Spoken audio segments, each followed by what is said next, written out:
Hi guys, this is John Shaki और आज की वीडियो में हम जो है वो बात करेंगे कि कनाडा आना चाहिए या नहीं आना चाहिए। बारिश बहुत ज़्यादा हो रही है और ब्यूटी चेक करें, बहुत ही ज़बरदस्त ब्यूटी है, खूबसूरती भी है। और सबसे पहली जो बात है, हमें कनाडा आना चाहिए या नहीं आना चाहिए, इस वीडियो पे बात करते हैं। मैं आपको लोकेशन दिखा दूं बाहर, पहले आप लोकेशन देख लें और फिर उसके बाद आगे बात करते हैं। ये क्या ज़बरदस्त मौसम है। मैं आप लोगों के लिए 6 आवर की ड्राइव करके आया हूँ और उसके बाद बारिश शुरू हो गई और मैंने वेदर अभी चेक किया और स्टिल 5 मोर आवर की जो है वो क्या कहते हैं और बारिश है। तो अब लोगों के साथ बात करते हैं, तो होप आप लोग अंडरस्टैंड करेंगे। आपको जो है वो दिखा भी देते हैं। अच्छा, सबसे पहले बात करते हैं कि हमें कनाडा आना चाहिए या नहीं आना चाहिए। तो यार, ये डिपेंड करता है कि आपके गोल्स क्या हैं। मैं आजकल बहुत सारी वीडियोस देख रहा हूँ, कनाडा मत आएँ, कनाडा में जॉब्स नहीं है, कनाडा में ये नहीं है, कनाडा में वो नहीं है। देखें, ये तो बात ट्रू है कि जब सभी लोग कनाडा आ जाएंगे तो कनाडा में ज़ाहिर सी बात है लेबर जो है वो फुल हो जाएगी, तो जॉब्स मिलना थोड़ा सा मुश्किल हो जाएंगी। सेकेंड थिंग, यहाँ पे जो है ग्लोसरी वगैरह जो है वो घर का सामान वगैरह वो वाकई एक्सपेंसिव है। जाहिर सी बात है, अगर आप नए आते हो तो आपको एक्सपेंसिव लगता है। मैं पहले आपको ये चीज़ें बता दूं कि क्यों नहीं आना चाहिए और फिर जो है वो अगली वीडियो में मैं आपको बताऊंगा कि कनाडा आना क्यों चाहिए। सेकेंड थिंग, अगर आप सामान अपना घर का लेने जाते हो तो आपको कितने का मिलता है।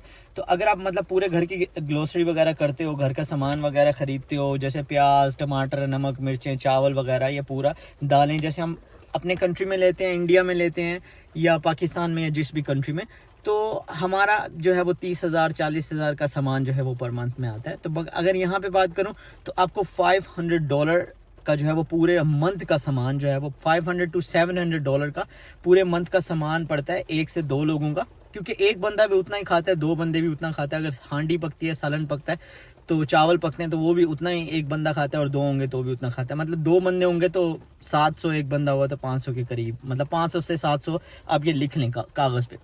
फिर दूसरी बात है, यहाँ पे घर काफ़ी एक्सपेंसिव यहाँ पे घर हैं, रेंट वगैरह काफ़ी ज़्यादा है। अब आप सोचेंगे यार जॉन भाई, आप तो बोलते हो कि यार रेंट कुछ नहीं है यहाँ पे, ये नहीं है। तो यार डिपेंड करता है। अब इसमें 2 तरह के लोग होते हैं। एक होते हैं लग्जरियस लाइफ वाले लोग, मतलब जिन्हें अकेला रहना पसंद होता है। एक होते हैं मतलब जो जैसे हम दुबई, कतर, कुवैत, ओमान में, या आप अगर हॉस्टल में रहे हो तो आपको पता होगा कि एक कमरे में 4-5 लोग रहते हैं। तो अगर आप लोग रहना चाहते हो अकेले, जैसे मैं लाइफ गुजारता हूँ, मस्त गाड़ी, मतलब मस्त रहना सहना, हर चीज़ ज़बरदस्त अप टू डेट होनी चाहिए, तो फिर आप मान के चलो कि $1,000 जो है, 700 आपका गया खाने में, अगर आप मैकडोनल्ड ये वो सारा कुछ खाते हो। और उसके बाद $1,000 जो है वो आप मान के चलो कि आपको घर का रेंट देना है, ठीक है। इसके अलावा जो खर्चा है, अब देख लें टोटल खर्चे आपको बता रहा हूँ। इसके अलावा $50 अगर आप मोबाइल यूज़ करते हैं, आप एक मंथ का पैकेज कराते हैं, आप अगले मंथ में पैकेज नहीं भी कराते, कंपनी को आपने $50 देने हैं। जो मेरा पैकेज है वो $60 का है, क्योंकि अनलिमिटेड इंटरनेट में यूज़ करता हूँ, बहुत ज़्यादा वीडियोज़ अपलोड करनी होती हैं, वीडियो बनानी होती हैं। मगर आप अपने यूजेज के हिसाब से $20 वाला भी ले सकते हैं और नॉर्मल भी ले सकते हैं। सेकंड वीडियो में मैं आपको बताऊंगा कि क्या फ़ायदे हैं और कैसे आप पैसे बचा सकते हैं। ये क्लियर हो गई चीज़।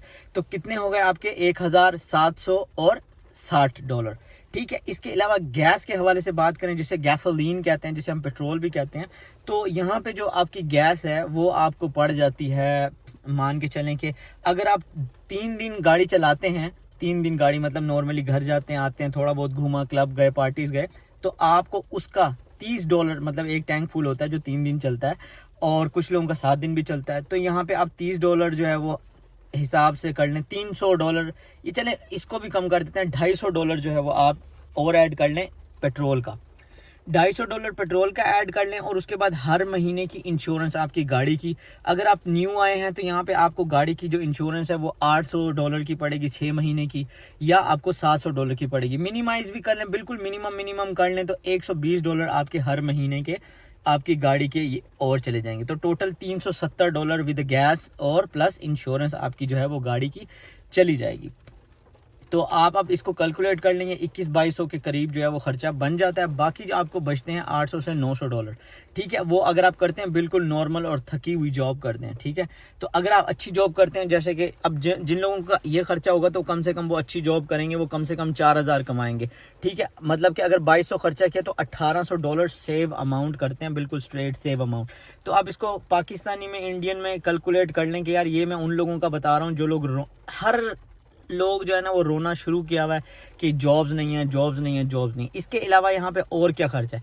इसके अलावा यहाँ पे हर चीज़ का खर्चा है। आपको पानी का भी बिल देना होता है, आपको इंटरनेट का भी बिल देना होता है, आपको बिजली का भी बिल देना होता है, गैस का भी बिल देना होता है, हर चीज़ का आपको बिल देना होता है। इसके अलावा आप जो कचरा फेंकते हैं उस कचरे का भी जो है वो या सफाई करने आती हैं उसका भी बिल देना होता है। फिर इसके अलावा जो है यहाँ पे एक चीज़ यूनिक है, अब यहाँ पे ये होने वाला है कि जो आप न्यूज़ देखेंगे उसके ऊपर भी जो है वो आपको जो है वो कुछ ना कुछ देना होगा, उसकी कुछ सब्सक्रिप्शन करवानी होगी। और आप नॉर्मली न्यूज़ जैसे हम इंडिया पाकिस्तान में ख़बरें टीवी लगाते हैं, इस तरह ख़बरें नहीं सुन पाएंगे। कुछ लिमिटेड एजेंसी हैं या कुछ जो है वो प्रॉपरली चैनल्स होंगे, उनके ऊपर हमें सब्सक्रिप्शन फ़ीस देनी होगी और फिर हम न्यूज़ सुन पाएंगे।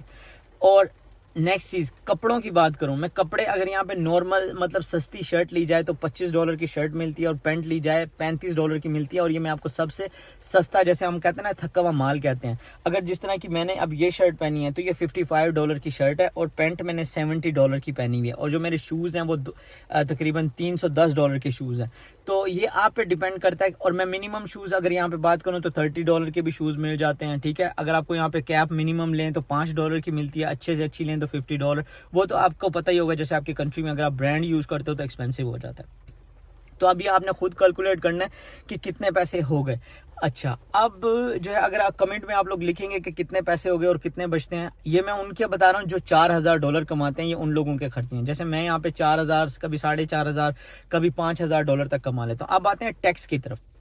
अगर आप यहाँ पे $1300 कमाते हैं एक वीक का, $1300, दोबारा सुन लें, $1300 कमाते हैं तो आपको 110 जो डॉलर हैं वो आपको घर लेके जाना है। बाकी जो है वो $290 आपका टैक्स में चला जाएगा पर वीक, पर मंथ नहीं कह रहा हूं मैं, पर वीक।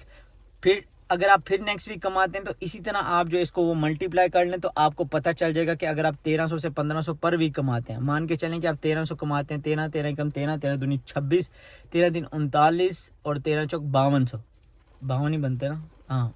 तो अगर आप कमाते हैं 5200 तो आपकी जो ग्रॉस सैलरी है वो बनती है तकरीबन $4040 या $4050, ठीक है। ये आपके टोटल जो है वो 4042 अगर आप कमाते हो। यार अगर आपको ये कंट्री इतना फैसिलिटेट कर रहा है, अगर आपका एक्सीडेंट हो जाता है, एम्बुलेंस, पुलिस, 911 अगर आपको इतना फैसिलिटेट कर रहा है तो 1200 इनको दे दो यार, इनका टैक्स बनता ही है, ठीक है। क्योंकि आपको ये फिर जब आपके बच्चे होते हैं आपको फिर अपने आपके हर बच्चे के जो वो पैसे देते हैं, फिर टैक्स रिटर्न देते हैं। ये एक टैक्स वाली एक वीडियो टोटली डिफरेंट है। तो यहाँ पे मैंने लिख दिया कि कनाडा क्यों ना आए अगर आपके पास जो है वो एजुकेशन नहीं है। और जॉब किन लोगों को नहीं मिलती है? जॉब उन लोगों को नहीं मिलती है कि जिन लोगों के पास एजुकेशन नहीं है। अब पढ़े लिखे होते नहीं है, मतलब 8 पढ़े हुए हैं और भाग के आ जाते हैं कनाडा। तो जब यार आप पढ़े लिखे नहीं हो, आपके पास एजुकेशन नहीं है, तो आप लेबर काम करोगे। लेबर काम पे ऑलरेडी इतने ज़्यादा लोग आए हुए हैं, जैसे स्टोर पे खड़े होना, जैसे कि किसी जगह पे क्लीनिंग करना, जैसे मतलब बिल्कुल जो है वो 3rd क्लास काम है, मतलब कहीं पे हेल्पर के खड़े होना, मतलब तो वहाँ उसको अनस्किल्ड कहते हैं। तो उसमें यार अब देखो, अब तो वो तो कोई भी बंदा काम कर लेगा। तो जब कोई भी बंदा काम कर लेगा तो वहाँ पे आपको वेजेस बहुत कम मिलेंगे, सैलरीज बहुत कम मिलेंगी। और फिर इस तरह के लोग जो हैं वो वीडियोस बनाते हैं, यार कनाडा मत आओ, कनाडा मत आओ। भाई क्यों मत आओ? अगली तो होप आप लोगों को ये समझ आ गई होगी कि लोग क्यों कहते हैं कनाडा मत आओ। अगर आपके अंदर स्किल है, आप किसी इंग्लिश कंपनी में जाते हो, या इंग्लिश कंपनी में ना भी जाओ, मगर आप अगर $25, $26 या $20 की जॉब करना शुरू करते हो और 1300 से लेकर 1500 से लेकर 1700 पर वीक कमाते हो, जो कि थोड़ा सा हार्ड होता है, बट मोस्टली लोग $1500 पर वीक कमा लेते हैं। लाइक मैं कभी कभी जो है वो 1300 से लेकर 1500 तक कमाता हूँ। तो अगर आप इतना कमा रहे हो तो आप ये लाइफस्टाइल अफोर्ड कर सकते हो। अब आपको सोचना है कि कनाडा आना चाहिए या नहीं आना चाहिए। और दूसरी बात ये कहूँगा कि अब पाकिस्तानियों के लिए एक लॉटरी जो है वो खुलने वाली, अगली वीडियो में मैं बता दूंगा कि किस तरह कनाडा जो है वो धड़ाधड़ वीज़े दे रहा है। और जो है वो यहाँ पे मैं जो भी बातें कर रहा था, क्योंकि ये आपको लैपटॉप पे बैठ के समझाने वाली तो नहीं थी, अगली वीडियो में मैं आपको बताऊँगा कि क्यों आना चाहिए। और दूसरी बात, यहाँ पर सारा काम खुद करना पड़ता है। जैसे आपको कपड़े खुद धोने पड़ेंगे, हाँ वॉशिंग मशीन में डाल दिया, खाना खुद पकाना पड़ेगा, रोटी खुद पकानी पड़ेगी।